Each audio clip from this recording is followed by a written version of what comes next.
Další skladba se jmenuje Šofer ze Šenvertu. Je to skladba pojednává tady o našem Peťovi, který nám zaskakuje už půl roku tamhle za Radka, za našeho pasáka, který si v únoru zlomil nohu a nemůže s náma hrát.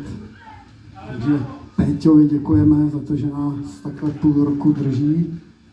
A písnička je vlastně o něm, protože on bydlí na Šenvertu a je to šofér.